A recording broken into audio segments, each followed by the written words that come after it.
Assalamualaikum warahmatullahi wabarakatuh. Alhamdulillahirobbilalamin wa bihi nasta'inu ala umur dunya waddin wassalatu wassalamu ala asyrafil anbiya'i wa mursalin wa ala alihi washabihi ajmain amma ba'du. Langsung saja perkenalkan kami dari kelompok 5 pada mata kuliah Inovasi Kewirausahaan. Jadi di video ini kami akan mempresentasikan makalah yang bertemakan tentang usaha kecil menengah. Saya akan membahas pada poin pertama yaitu pengertian UKM. UKM yaitu usaha kecil menengah. Usaha kecil menengah ini merupakan suatu jenis usaha yang mengacu pada tingkatan yang berada pada tingkatan menengah ke bawah. Dan di Indonesia pun UKM ini akan terus berkembang karena dapat memberikan peluang yang besar bagi mereka yang menyukai atau berminat pada dunia wirausaha dengan modal seadanya. Contoh UKM di Indonesia yaitu adanya toko rumahan, juga salon kecantikan, dan lain sebagainya. Adapun ciri-ciri dari UKM yaitu yang pertama, bahan baku mudah diperoleh. Jadi contoh semisalnya ketika seseorang mendirikan chicken crispy, mereka mengetahui apapun bahan-bahannya dan bahan-bahan tersebut dapat diperoleh di toko-toko terdekat ataupun di pasar terdekat. Ciri-ciri yang kedua yaitu menggunakan teknologi sederhana sehingga mudah dilakukan ahli teknologi. Maksudnya yaitu alatnya. Alatnya ini mudah diperoleh dan tidak perlu memesan ke luar negeri, misalnya seperti itu. Ciri-ciri yang ketiga yaitu keterampilan dasarnya sudah dimiliki. Jadi ketika seorang mendirikan usaha, mereka mengetahui apa yang dibutuhkan, apapun yang diperlukan. Yang terpenting mengetahui dasar-dasarnya untuk mendirikan usaha tersebut. Ciri-ciri yang kelima yaitu peluang pasar cukup luas, jadi banyak peminatnya.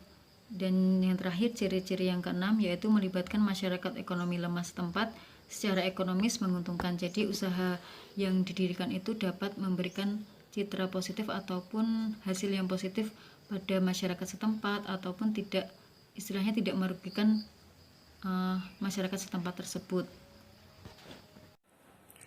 Baik, untuk materi selanjutnya ada peranan-peranan dari usaha kecil menengah atau UKM, yaitu diantaranya ada peranan UKM sebagai pencipta lapangan kerja baru, peran UKM sebagai kesejahteraan masyarakat, dan juga peran UKM sebagai pendorong perekonomian Indonesia.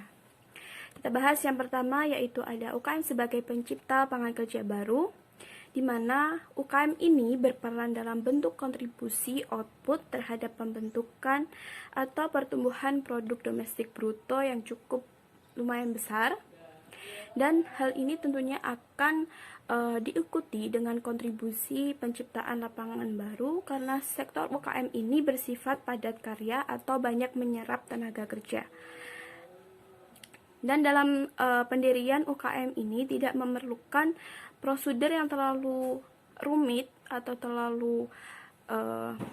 terlalu rumit lah ya, dimana hanya berbekal ketekunan, keahlian, dan juga pengalaman pribadi, serta tidak memerlukan modal yang begitu besar, maka sektor UKM yang didirikan itu sudah bisa berjalan.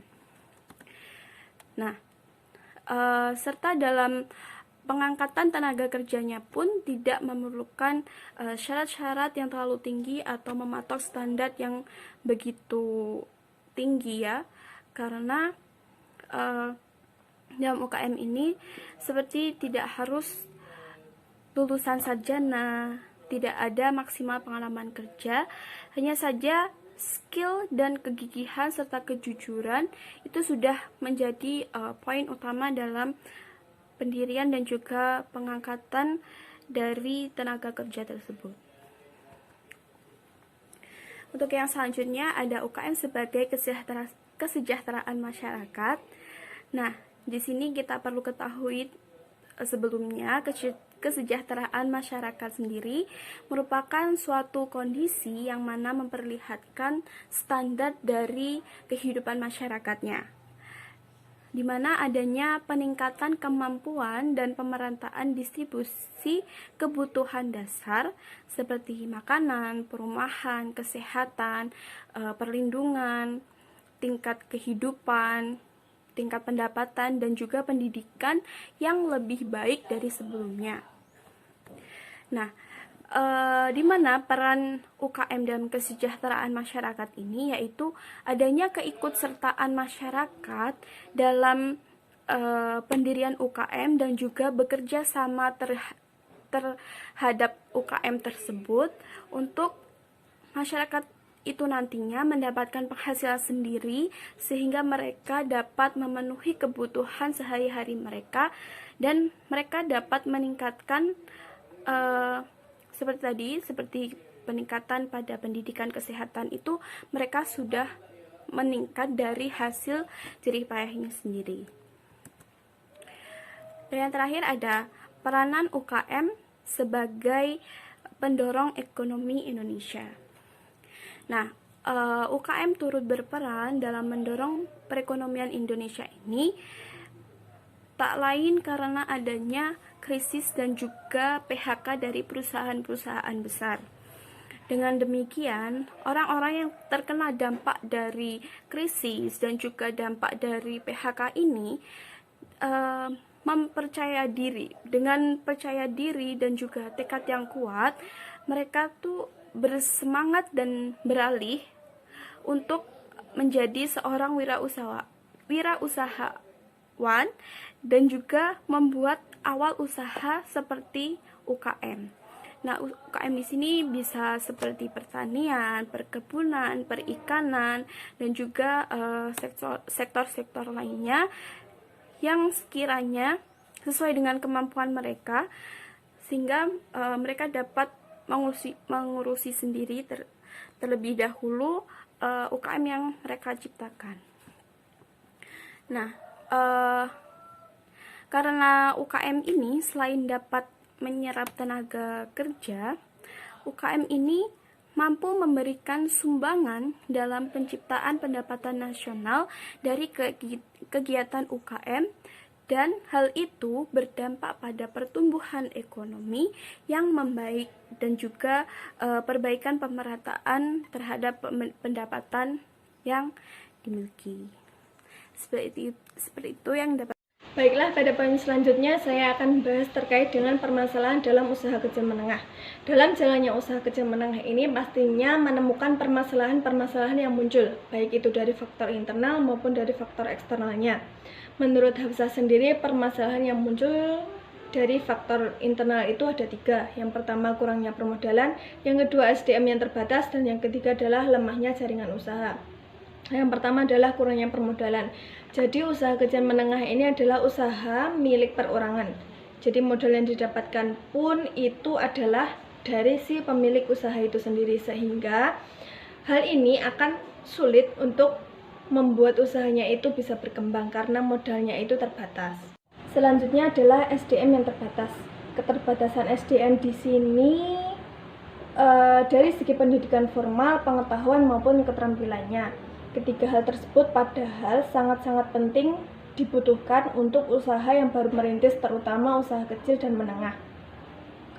Apabila dari SDM-nya sendiri tidak memiliki 3 skill tersebut, maka hal ini akan berpengaruh terhadap manajemen pengelolaan perusahaan itu sendiri. Dan juga keterbatasan SDM ini juga akan membuat usaha ini relatif sulit untuk mengadopsi perkembangan baru untuk meningkatkan daya saing produk. Selanjutnya adalah lemahnya jaringan usaha. Jadi pasar usaha kecil yang pada umumnya merupakan unit usaha keluarga memiliki jaringan usaha yang terbatas. Produk yang dihasilkan pun jumlahnya terbatas dan kualitasnya kurang, sehingga hal ini akan membuat usaha kecil ini kalah saing dengan usaha besar yang memiliki jaringan yang solid dan didukung oleh teknologi yang memadai. Baiklah, selanjutnya adalah permasalahan yang muncul karena adanya faktor eksternal. Yang pertama adalah iklim usaha belum sepenuhnya kondusif. Jadi sebenarnya pemerintah itu sudah menumbuh kembangkan usaha kecil dan menengah ini. Dari tahun ke tahun semakin disempurnakan, tetapi masih dirasa belum kondusif. Seperti contohnya adalah adanya persaingan yang tidak sehat antara perusahaan-perusahaan kecil dengan perusahaan-perusahaan besar. Yang kedua adalah terbatasnya sarana prasarana usaha. Jadi kurangnya informasi yang berhubungan dengan kemajuan ilmu pengetahuan dan teknologi yang membuat sarana dan prasarana mereka itu cenderung tertinggal dibandingkan dengan usaha-usaha yang sudah menggunakan alat-alat canggih masa kini dan menerapkannya ke dalam perusahaan mereka. Yang ketiga adalah implikasi otonomi daerah. Jadi otonomi daerah memiliki wewenang untuk mengatur dan juga mengurus masyarakat setempat. Perubahan sistem akan berimplikasi terhadap bisnis kecil, salah satunya adalah pungutan-pungutan baru. Jika kondisi ini tidak segera diatasi, maka akan menurunkan daya saing UKM itu sendiri. Selanjutnya adalah sifat produk dengan lifetime pendek. Ini adalah salah satu ciri atau karakteristik yang dimiliki oleh produk industri kecil. Jadi kebanyakan UKM itu produknya adalah handmade sehingga produk yang dihasilkan itu terbatas. Hal ini yang membuat mereka itu kalah saing dengan perusahaan besar yang menggunakan mesin-mesin sebagai pencetak produk yang lebih cepat. Yang terakhir adalah terbatasnya akses pasar.